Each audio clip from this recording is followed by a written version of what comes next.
I'm Tammye McDuff with These Curious Times, and we're here today with the one and only Herbie J. Pilato, who is the author and biographer of our very beloved Elizabeth Montgomery. Welcome. Thank you, Tammye. Thank you for having me. And we're here to talk about the life and times of one of the best known witches in the world. Actresses, bar none, beyond Bewitched. She did, what a lot of people don't know is that she did over 200 TV performances and general performances, feature films and stage, before Bewitched. So she was very accomplished by the time she got to Bewitched. Now you mentioned a number, you gave me a 500 number as well. Yes, well, that included the 200 and some episodes of Bewitched, 34 episodes of Bewitched. Okay. So it's 234 episodes of Bewitched plus 200 and some other TV, feature film, and stage performances. Tell us how you actually got the interview and got to know her, because that's a story within itself. It truly, truly is. In the mid-'80s, I had worked for NBC TV as a page.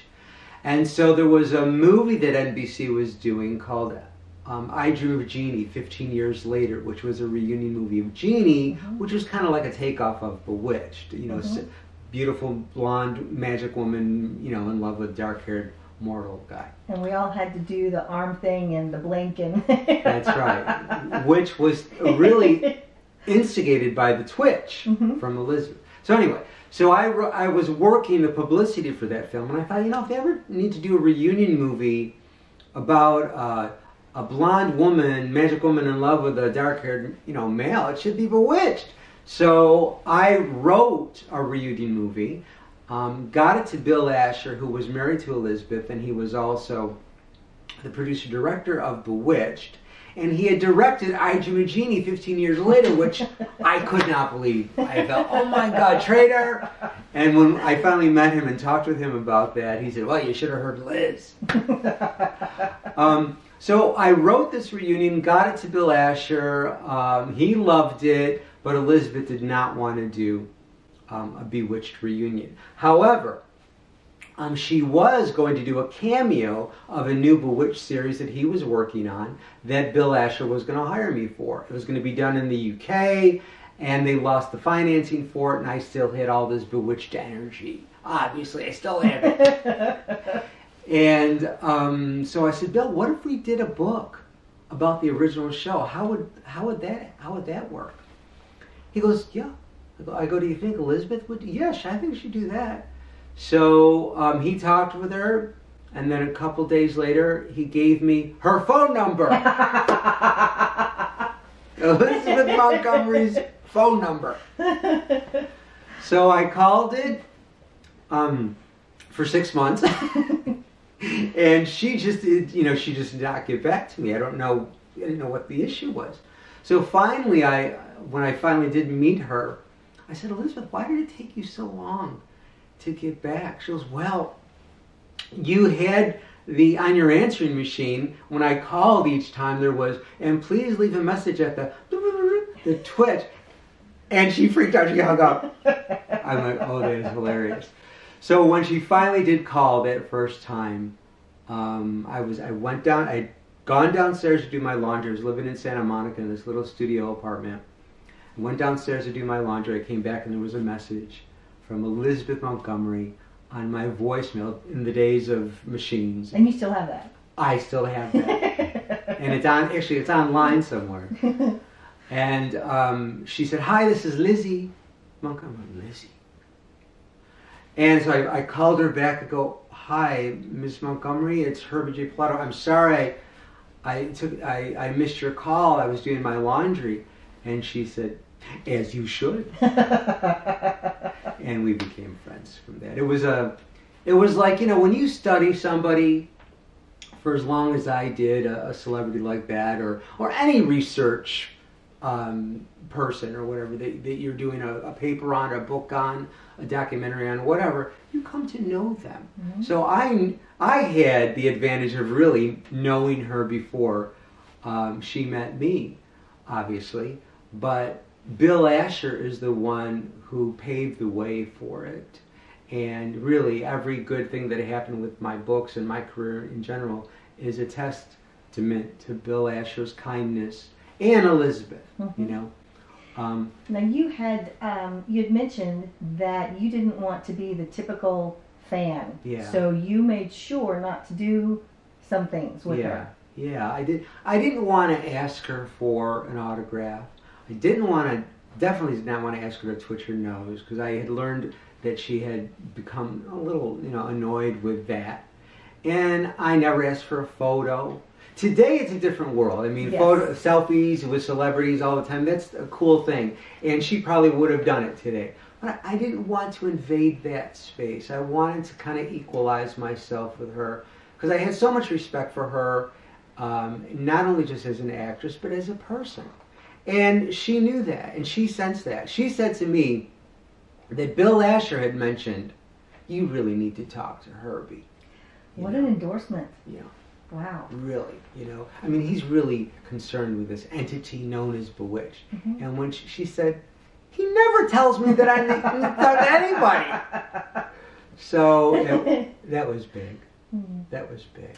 So tell us about your books, because this is the 25th anniversary of her death. Of her passing. Yes. Yes, she died May 18th, 1995, shortly after my father. So that was like a month after my father. So it was a tough year.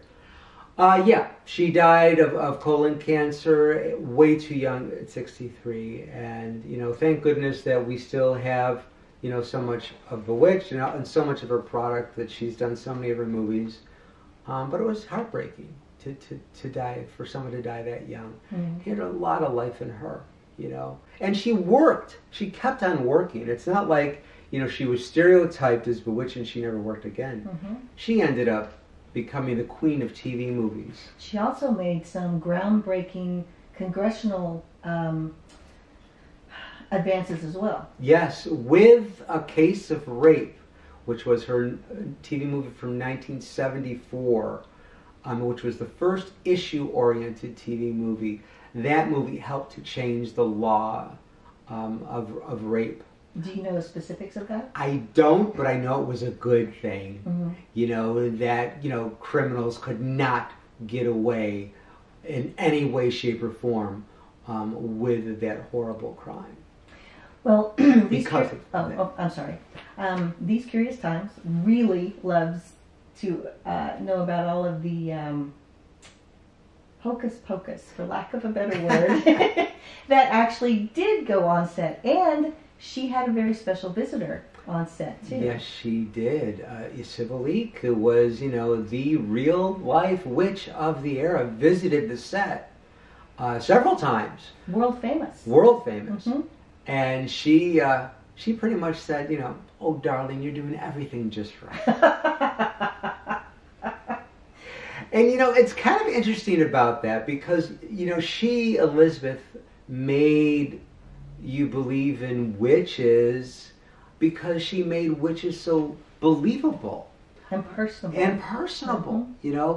And that was Elizabeth. See, that was the interesting aspect of her personality, is that she was down to earth. She came from a very prestigious family, Robert Montgomery, and major movie star, and her mother was Elizabeth Allen, who was a Broadway actress. So she grew up in Manhattan and Beverly Hills, but she kind of like pushed all of that aside and relished in the regular life, and she brought that down to earth personality to Samantha.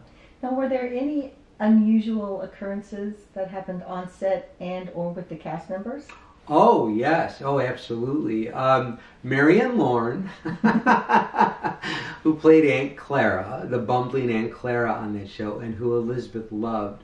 Whenever Marianne would ever do the show, she'd stay at the Beverly Hills Hotel, which was around the corner from Elizabeth's house. So one day, she calls Elizabeth from the Beverly Hills Hotel and says, Elizabeth, you have to come here, please, quickly. And Elizabeth's like, what? What's going on? No, you have. Elizabeth gets in her car. She goes over to the Beverly Hills Hotel and Marianne Lauren's room and says, what is it, Marianne? What is the problem? And so Marianne Lauren says, she motions like this, and the TV goes on. And then she motions again, and the TV goes off. And she's not holding any remote control. So come to find out, the bracelets that Marion was wearing was on the same wavelength with the TV. But she really thought she was a witch there for a moment. And she collected doorknobs as Aunt Clara did, so she really collected doorknobs in real life. Oh, that's funny. But Elizabeth had a couple encounters with ghosts in her life. The natural way, I don't know, it's hard to explain. When she would twitch her nose, yes, but when she would move, or Andorra would move and make an arm gesture, or it just seemed so natural. It seemed like we could all do that. Mm-hmm. You know, it's like, how that seems so natural. Why shouldn't we be able to say, hey, boom? So it seemed a natural progression of humanity, an evolved focus. Yes, mm-hmm. You know. So it was very interesting. That always fascinated me, because as a kid, I loved the magic like we all did. But as I grew older, I saw what was really going on with the show, that it was about true love, about people loving each other despite their differences. Darren was immortal, she was a witch. They focused on the humanity. She was a human witch, really, her humanity, and the love that they had for each other. It was a strong work ethic. You know, everybody came down on Darren because Darren and Andorra did not get along, on set or off set. No, Dick York and Agnes Moorehead got along very well. The first Darren, but Agnes Moorehead was not pleased when Dick Sargent, who was the second Darren, came along and replaced Dick York. She loved Dick York so much, and you know, Dick Sargent's Darren was a different Darren. He was he was less animated, and he tried to be like Dick York in the first season that he starred on the show, which was the year 6. It was kind of awkward. Yeah, but it was awkward. I mean, he's a monumental actor. He's replacing a monumental actor. But Agnes Moorehead, no. She was like, I don't like change. That's exactly what she said at the first script reading, at the first table reading of the first script with Dick. I don't like change. And Elizabeth was livid. She said, you need to apologize. I understand that she had made him cry. Yes, Agnes Moorehead had made Dick Sargent cry. When they went to film the Salem episodes of the Witches Convention in year 7, on the way back to Los Angeles from Salem, David White, who played Darren's boss, Larry Tate, was seated next to Dick Sargent, and he noticed that Dick Sargent was crying. And Dick was crying because Agnes Moorehead was treating him badly. And this was even in the second year. By the 8th year, she let it go, you know, and things were working, really gelling. And the show had been renewed for 2 or 3 more years. Everybody thinks because ABC scheduled it opposite All in the Family that the ratings were suffering. Wrong. Yeah. ABC did not cancel Bewitched. Elizabeth ended the show. It was doing just fine opposite All in the Family. Because she was just tired of doing it? The show was not as strong as it was, and everybody knew it. I mean, they started to, you know, redo Dick York episodes with Dick Sargent, and they had been redoing Dick York episodes with Dick York in the first 5 years. They had redone a couple black and white episodes when they did the color, but it wasn't the same. And you know, television was changing with like Norman Lear and the All in the Family realistic comedies. So things were changing, and the Bill Asher Elizabeth Montgomery marriage was not as strong as it was. And usually, not always, but usually when the marriage is over and you're married to the producer and you're the stars, the show is over. Right. So tell us a little bit about the books. Now, you've actually written 4. Yes, I wrote the first book about the show, called The Bewitched Book. That was the initial interviews that I did the interviews for. And then I rewrote it as Bewitched Forever. But I knew one day I was going to write a biography of Elizabeth, including her life before, during, and after Bewitched. And Twitch Upon a Star was the first book. These were the second book was The Essential Elizabeth Montgomery, which is an encyclopedia. But really, it started out as one book. And my publisher's like, Herbie, you wrote like 9 million pages. Okay. I says, well, how about we divide it up then? Because I had taken all of her work and put it in like an encyclopedia form in the back. It was like a little index. So I said, okay, well, let's take the index and turn the index into a whole encyclopedia separate from that, and we'll release it a year later. Now, the encyclopedia has all of her works, and my goodness. Yes. Well, the Twitch Upon a Star narrative biography does as well, but it addresses it in a more narrative form, you know, in a chronological form, where this is more data-based. Mm-hmm. You know, and both of the books have exclusive commentary from her, as well as people like Sally Kemp and Ronnie Cox, who was her co-star from A Case of Rape, Juanita Moore. And you have the blessings of her children too. Yes, I did. They decided not to offer their own commentary for this book, but they said, Herbie, you go ahead and do the book. We have no objection to it. Blessing. So it is a blessing. Well, because you know they are good people, mm-hmm. and Elizabeth brought them up like she was brought up. Robert Montgomery and her mother Elizabeth Valen did a very good job in bringing Elizabeth up that down to earth way, and Elizabeth did that with her kids. 3 wonderful children: Billy Asher, who was not a junior, but he's Billy Asher; Rebecca Asher, who is a director, a wonderful director; and Robert Asher, who was named after Robert Montgomery. Nice. Now, how can everyone find these books? You can find these books anywhere online where quality books are sold, at Amazon.com or BarnesandNoble.com. But if you want a personally signed copy directly from me, you can go to my website at HerbieJPilato.com, or you can just email me direct, hjpilato@yahoo.com. But if you want to see all the other books that I have, like Bewitched Forever, so amazing, Dashing, Daring, and Debonair, my new Mary Tyler Moore biography, Glamour, Gidgets, and the Girl Next Door, Life Goes On book, the Bionic book. I have my Kung Fu books as well. So they're all there on HerbieJPilato.com. Does she have a lunchbox? I'm sure she did. And somebody does, but I don't. I have the doll, actually, the Andorra doll and the Serena doll. So Serena, she played cousin. Oh, right. Yeah. Yes. So. Mm-hmm. So do you think that you will resurrect your remake? Oh, it is my dream to redo Bewitched in some form, either as a new TV show or as a feature film. Yeah, I would absolutely love to do that. That's one of my dreams. So yeah.